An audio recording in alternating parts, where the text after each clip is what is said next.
안녕하세요. 세계적인 오디오 그룹 젠하이저라는 곳에 공동 CEO를 맡고 있는 다니엘 젠하이저라는 사람과 인터뷰를 한 곽창렬입니다.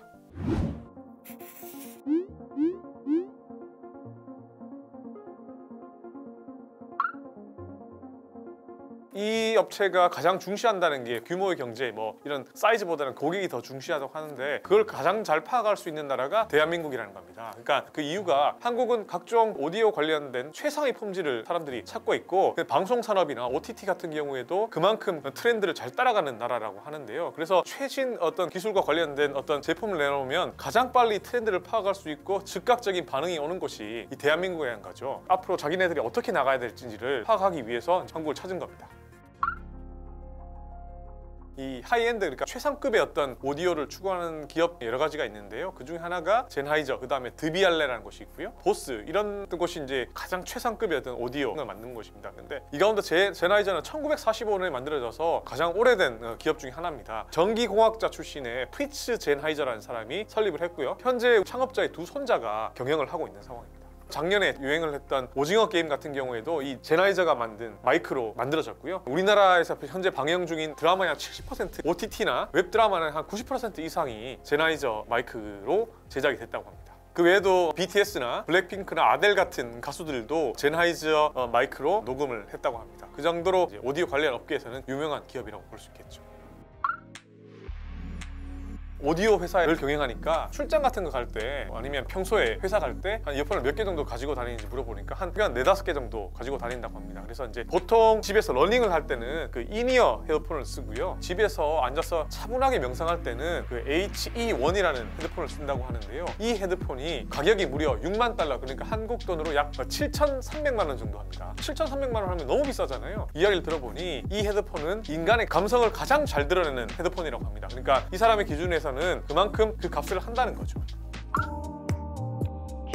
코로나19가 유행하고 난 뒤에 다운됐던 산업들이 꽤 많은데요. 물론 이 오디오 업계도 비슷하게 다운을 됐다가 상당히 회복을 한 상황입니다. 그 이유가 음악이나 영화 관련 제작자들이 각자의 집에서 스튜디오를 구축하기 시작했기 때문입니다. 밖에 나가서 작업하기도 힘들고 이렇기 때문에 아예 집에 제일 좋은 스튜디오를 구축하기 위해서 오디오도 사드리고 컴퓨터도 사고 관련된 장비를 많이 사다 보니까 뜻하지 않게 오디오 업계의 어떤 매출이 올라갔다는 거죠. 네, 그리고 재택근무나 학교에서 이제 온라인 수업을 시작하다 보니까 이 듣는 게 엄청나게 중요해졌다는 거죠. 이 음질이 중요하다 보니까 오디오 기업뿐만 아니라 국가에서도 관련된 투자를 하기 시작했다는 겁니다. 그래서 실제 어떤 게 있냐면 학교나 기업에서 강의를 하면 천장에 이렇게 달린 마이크에서 어떻게든 소리를 최대한 잘 뽑아낼 수 있느냐, 그런 그 기술까지도 개발을 해서 적용되고 있는 거죠. 그리고 넷플릭스 같은 OTT 업체랑 협업을 하는 거죠. 그러니까 넷플릭스에서 나오는 영화에서도 음질이 엄청나게 중요해지고 사람들이 관심을 갖다 보니까 영화 제작 단계부터 협업을 시작해서 이런 음질의 기술이 있는데 한번 어떻게 테스트 해볼까, 이런 것도 협력하면서 그만큼 기술이 개발되고 있다는 겁니다. 그러다 보니까 오디오 업계가 코로나19 초창기는 약간 줄어들었다가 이제 상당히 상승하는 추세고요. 한 2년 전, 코로나 이전과 거의 이제 올해는 대등해진 수준까지 올라온 겁니다.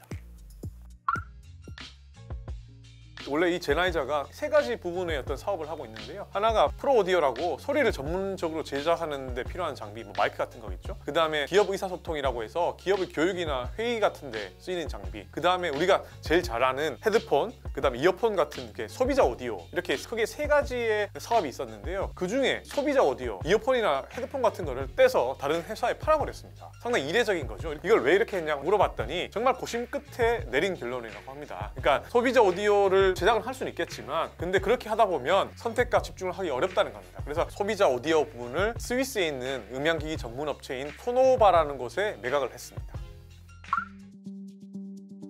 우리나라 3대 경영, 4대 경영 이렇게 들어가는데요. 이 젠하이저도 3대 경영을 하고 있는 겁니다. 그러니까 창업자가 1945년에 창업을 하고 그 다음에 그 창업자의 아들이 1982년에 물러받았다가 혼자 2명이 2013년부터 이제 경영을 하고 있습니다. 이 2명 중에 한 명이 다니엘 젠하이저인데요. 이 사람이 제가 이제 인터뷰를 했던 사람이고요. 이 사람이 젠하이저의 현재 마케팅 부문을 담당하고 있고요. 그 다음 이 사람의 동생 기술 쪽을 담당하고 있습니다. 독일에도 이런 가족 기업이 꽤 있는데요. 이 사람이 하는 이야기가 자기네들이 그냥 쉽게 된 건 아니다. 자기도 엄격하게 했고 자기 동생도 이 오디오 쪽을 16살 때부터 공부를 해서 CEO가 됐고 자기하고 자기 동생 말고도 6명의 비가족 경영인이 있어서 이 사람들을 통해서 엄격하게 검증을 했다는 겁니다. 그리고 자기한테 자식이 2명이 있는데 이 2명이 결코 쉽게 되지 않는다. 상당히 엄격한 경영 수업을 받을 것이다. 이렇게 이야기를 하고 있습니다. 아시아에서의 가족 기업하고 독일에서 생각하는 게 좀 다르다고 합니다. 그러니까 아시아의 기업들은 그냥 경영권만 갖기 위해서 하는 것 같다고 이야기를 하는데 자기네들은 좀 가치를 지키기 위해서 사업의 규모를 키우지 않아도 우리만의 가치를 지키기 위해서 이 가족 경영을 한다. 예로 만약에 기업 공개를 해서 상장하면 외부에서 돈을 꽉 끌어들일 수 있을 테지만 그렇게 되면 내년도에 자기네들이 하고 싶었던 어떤 가치 중심, 고객 중심의 경영을 못 한다는 거죠. 그래서 그렇게 하지 않기 위해서 우리는 규모를 안 키워도 된다. 그냥 우리 가치를 지키기 위해서 우리는 끝까지 가족 기업을 하겠다. 이렇게 나오는 겁니다.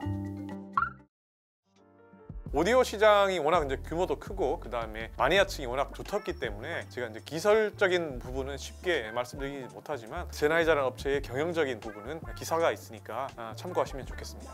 지금까지 위클리 비즈팀의 곽창렬이었습니다. 감사합니다.